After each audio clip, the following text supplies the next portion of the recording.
দেখুন, রাজনৈতিক দল হিসেবে নির্বাচন না চাওয়ার কোনো কারণ আমি দেখি না। সবারই নির্বাচন চাওয়াটাই খুব স্বাভাবিক। এটা একটা প্রক্রিয়া।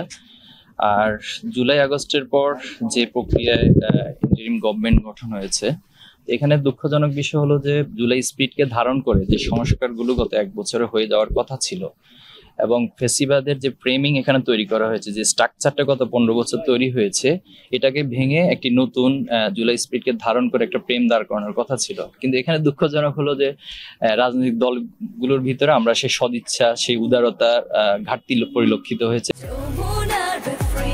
Innovation for smarter life.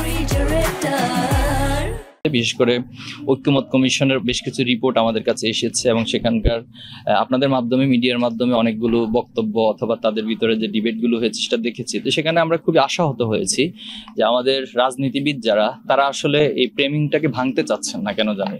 তো এটার মূল কারণ হচ্ছে তারা কি আবার নিজেদের মধ্যে ফ্যাসিবাদের চর্চা অথবা দীর্ঘদিনের যে স্ট্রাকচার, এটার উপর থেকে আবার নতুন করে ফ্যাসিবাদ কায়েম করতে চায় কিনা, এটা যথেষ্ট প্রশ্ন জাগে আমাদের মাঝে।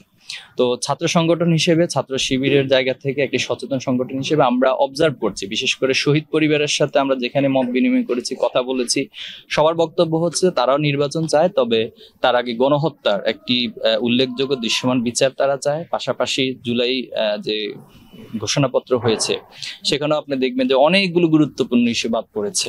এর মধ্যে যারা এখানে স্টেক ছিল, অবদান রেখেছে, মিডিয়া কর্মী, এরপরে বিদেশে যারা অবস্থান রেখেছে, রেমিটেন্স যোদ্ধা, এরপরে হচ্ছে যারা অনলাইন অ্যাক্টিভিস্ট ছিল, এরপরে প্রত্যেকটা স্টেক্সের নাম উল্লেখ করা, এই বিষয়গুলো আসেনি। তো এটা খুবই আশাহত হয়েছি।